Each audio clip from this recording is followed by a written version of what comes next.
Welcome back to our channel Let's Dream Together. So this is a quick revision series for KVS PRT exam and I have already uploaded lecture 1. So आप देख सकते हैं अगर आपने previous lecture नहीं देखा है.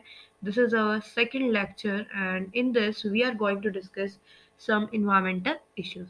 पर्यावरण के कुछ मुद्दे जो हैं हम इसमें डिस्कस करेंगे. तो सबसे पहली टर्म आप देख सकते हैं स्क्रीन पे कि पोल्यूशन क्या होता है. तो पोल्यूशन मतलब कि प्रदूषण. हमारे आसपास कुछ ऐसे बदलाव जो हमें अनचाहे होते हैं, हमें उनकी रिक्वायरमेंट नहीं होती है, वो हमारे पास आसपास अगर हो जाते हैं तो उनसे हमें बहुत सारी दिक्कतें होती हैं. तो और पॉल्यूशन कौन कॉज करता है? पॉल्यूटेंट्स जो हैं, प्रदूषण जो है करते हैं. अब जो पॉल्यूटेंट्स होते हैं वो दो प्रकार के पाए जाते हैं हमारे पर्यावरण में. एक होता है पर्टिकुलेट और दूसरा होता है गैसियस. सो पर्टिकुलेट जो है ऐसे छोटे छोटे पार्टिकल्स होते हैं जो ठोस और तरल से बने हुए होते हैं और हमें अपनी नेक्ड आई से बिल्कुल भी विजिबल नहीं होते हैं, बट हमारे लिए वो बहुत ही ज़्यादा हार्मफुल रहते हैं. सो हमारे पर्यावरण से इन्हें रिमूव करने के लिए हम किस का यूज़ करते हैं? तो ये एक तरह की मशीन है. आपको फिलहाल सिर्फ ये याद रखना है कि इलेक्ट्रोस्टैटिक प्रेसिपिटेटर का हम यूज़ करते हैं इन्वायरमेंट से पर्टिकुलेट को हटाने के लिए. उसके बाद गैसियस, जो गैसियस पॉल्यूटेंट्स होते हैं, ऐसी गैसेस जो हार्मफुल होती हैं हमारे इन्वायरमेंट में, स्पेशली SO2 सल्फर डाइऑक्साइड. इसको कौन रिमूव करता है? इसको रिमूव करता है स्क्रबर. और SO2 ही एक ऐसी गैस होती है जो कि रिस्पॉन्सिबल होती है एसिड रेन के लिए. उसके बाद नेक्स्ट हम चलते हैं. सबसे पहले हमारे भारत में अलग अलग तरह के बोर्ड बनाए जाते हैं. इसी प्रकार पोल्यूशन को कंट्रोल करने के लिए, पोल्यूशन प्रदूषण को नियंत्रण करने के लिए एक बोर्ड बनाया गया है जिसको बोलते हैं CPCB. और इसकी फुल फॉर्म पूछी जा सकती है तो फुल फॉर्म है सेंट्रल पॉल्यूशन कंट्रोल बोर्ड और इसका हेडक्वार्टर है न्यू दिल्ली में. उसके बाद इसी के अंडर कुछ अधिनियम जो है पारित किए गए और वो अधिनियम कब और किस ईयर में पारित हुए ये एक बार हम देख लेते हैं. तो सबसे पहला 1974 में जल अधिनियम, और मतलब कि वाटर पॉल्यूशन ना हो इसको रोकने के लिए ये अधिनियम आया. और ये कब आया? 1974 में. उसके बाद वायु प्रदूषण निवारण और नियंत्रण अधिनियम, ये दूसरा नियम था जो कि 1981 में पारित किया गया. उसके बाद इस नियम में, अधिनियम में कुछ चेंजेस किए गए, इसको अमेंड किया गया 1987 में.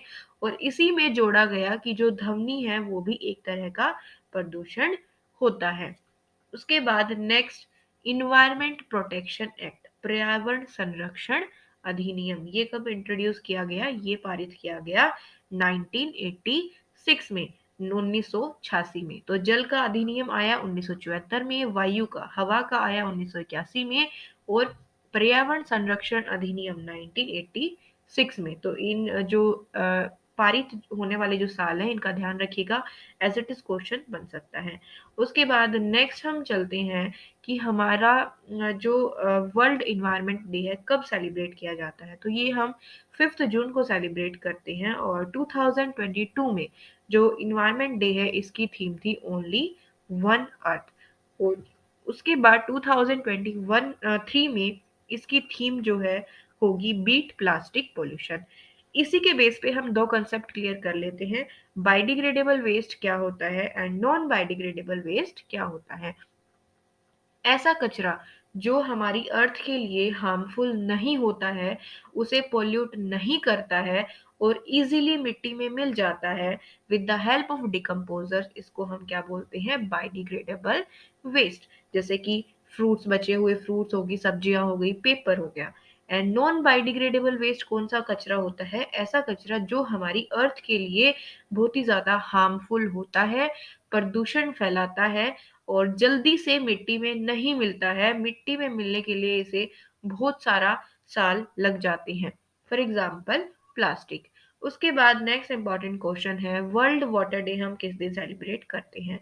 तो ये हम करते हैं 22 मार्च को. तो पानी की कंजर्वेशन और इसके इंपॉर्टेंस फैलाने के लिए ये जो है दिन सेलिब्रेट किया जाता है 22 मार्च.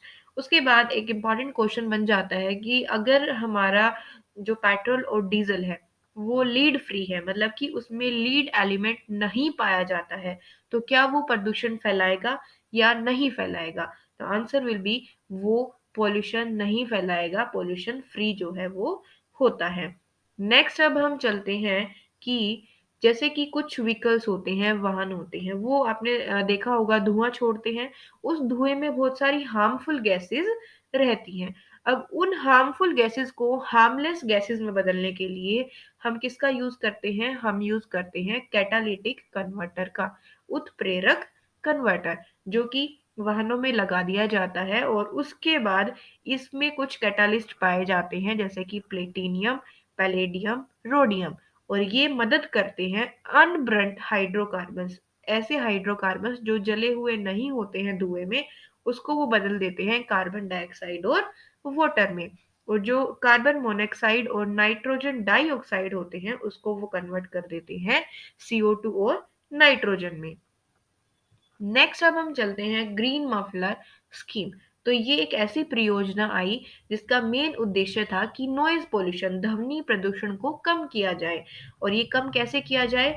जो हमारे रोड हैं, सड़क हैं, उनके साइडों में अशोका का ट्री, नीम का ट्री जो है 4 से 5 रोज में लगा दिया जाए, जिससे जो नॉइज है वो एब्जॉर्ब कर लेंगे और नॉइज पोल्यूशन नहीं होगा। नॉइज पोल्यूशन कब होता है? जैसा कि आप हर एक चीज को किसी ना किसी यूनिट में मेजर करते हैं, ऐसे ही जो हमारी साउंड होती है वो डेसिबल में मेजर की जाती है। और जब जो साउंड है वो 150 डेसिबल से अबव होती है तो वो क्या करती है? नॉइज पोल्यूशन क्रिएट करती है। उसके बाद एक CNG, CNG क्या है? Compressed natural gas. और ये बहुत ही ज्यादा जो है चीप होती है, मतलब सस्ती होती है, और ये इतनी ज्यादा पोल्यूशन नहीं फैलाती है, पोल्यूशन लेस होती है। उसके बाद नेक्स्ट हम चलते हैं नमामि गंगे परियोजना। तो नमामि गंगे परियोजना क्या है? ये एक ऐसी परियोजना है जो कि मोदी गवर्नमेंट ने 2014 में स्टार्ट की थी। और इसका मेन उद्देश्य था कि जो हमारी नेशनल रिवर है, राष्ट्रीय नदी है गंगा, उसको बचाने के लिए, उसको कंजर्व करने के लिए। नेक्स्ट अब हम चलते हैं कि BOD क्या होता है। BOD की फुल फॉर्म पूछी जा सकती है, बायोकेमिकल ऑक्सीजन डिमांड। उसके बाद नेक्स्ट है एक ऐसा प्लांट है, पानी में जो है वो पाया जाता है और इसको टेरर ऑफ बंगाल भी कहते हैं, जो इतना स्पीडली ग्रो करता है कि ये अब एक तरह का टेरर बन चुका है, खतरा बन चुका है हर एक वाटर बॉडी के लिए। और इसका नाम है वाटर हेस्निक इकोर्निया क्रेस्पिस। आई होप आपको ये जो है क्लियर हो गया होगा। नेक्स्ट अब हम देखते हैं बायो मैग्निफिकेशन, जिस हिंदी में जिसे हम बोलते हैं जैव आवर्धन। तो बायो मैग्निफिकेशन क्या होता है? आपको पता है, जैसे प्लांट है, प्लांट को कौन खाएगा? डियर खाएगा, डियर को कौन खाएगा? टाइगर खाएगा। तो ऐसे जो स्टेप स्टेप वाइज, जो स्टेप वाइज आपके एनर्जी का फ्लो होता है, इन स्टेप्स को क्या बोलते हैं? ट्रॉफिक लेवल्स बोलते हैं, पोषण के स्तर। तो जैसे जैसे इन पोषण के हर एक स्तर पर जब टॉक्सिकेंट्स बढ़ जाता है, टॉक्सिकेंट्स क्या होते हैं? जहरीले पदार्थ। तो इसी प्रोसेस को हम क्या बोलते हैं? बायोमैग्निफिकेशन बोलते हैं। और एग्जाम्पल के तौर पे हम ले सकते हैं मर्क्यूरी और DDT को as a toxicant. I hope आपको ये भी क्लियर हो गया होगा। नेक्स्ट अब हम चलते हैं यूट्रॉफिकेशन क्या होता है, सुपोषण क्या होता है। Natural ageing of lake. Lake का मतलब कि प्राकृतिक तरीके से उसकी आयु का बढ़ना। अच्छा, अब आप सोचोगे कि लेक्स की भी आयु बढ़ती है। हाँ जी। कैसे बढ़ती है? जब उन लेक्स में अलग अलग सोर्सेज से, केमिकल इंडस्ट्रीज से, ठीक है, पानी आके गिरता है, उनका वेस्ट मटेरियल उनमें मिलता है, तो उनमें क्या होता है? न्यूट्रिएंट्स बढ़ जाता है, पानी में न्यूट्रिएंट्स बढ़ जाता है। और जैसे ही न्यूट्रिएंट्स बढ़ेंगे, जो पानी होगा, जो पहले साफ था, बिल्कुल क्लियर था, वाइट नजर आ रहा था, उसमें थोड़े टाइम बाद कुछ प्लांट्स की, एल्गे की ग्रोथ हो जाएगी और वो ग्रीन विजिबल होना शुरू हो जाएगा।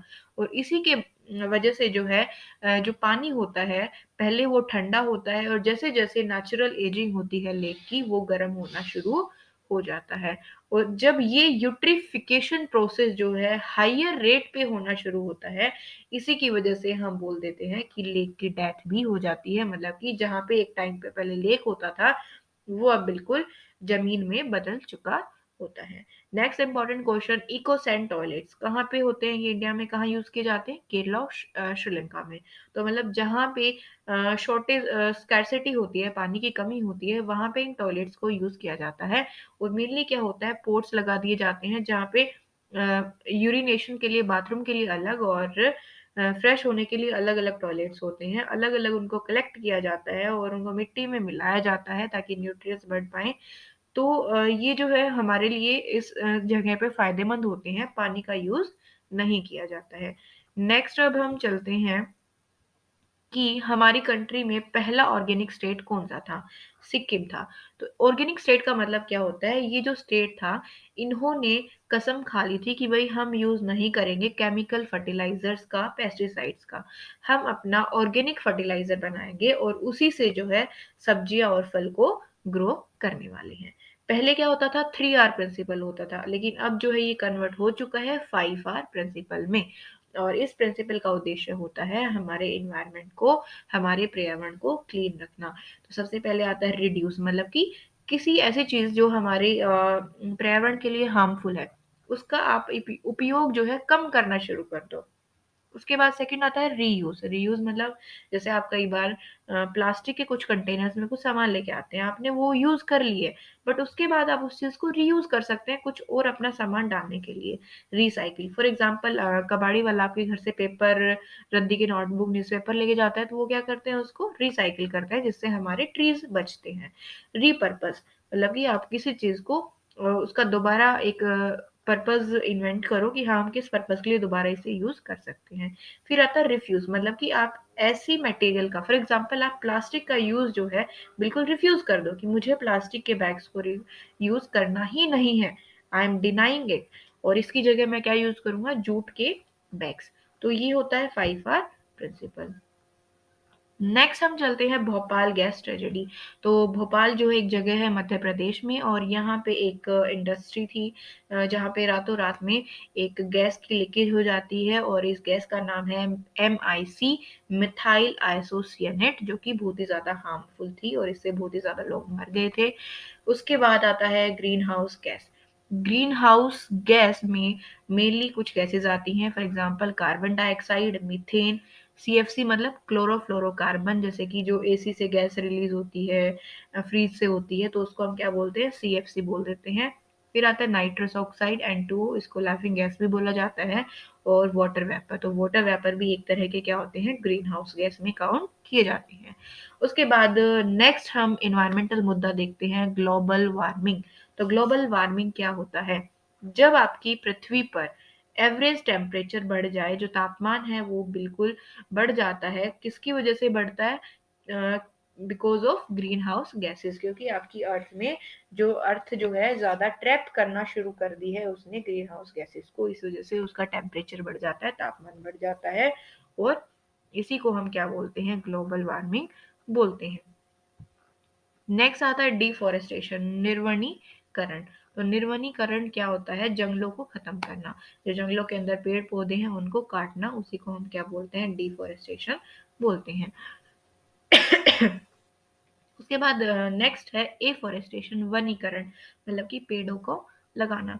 उसके बाद नेक्स्ट इंपॉर्टेंट क्वेश्चन बन सकता है यहाँ से कि वर्ल्ड फॉरेस्ट डे हम कब सेलिब्रेट करते हैं, 21 मार्च को।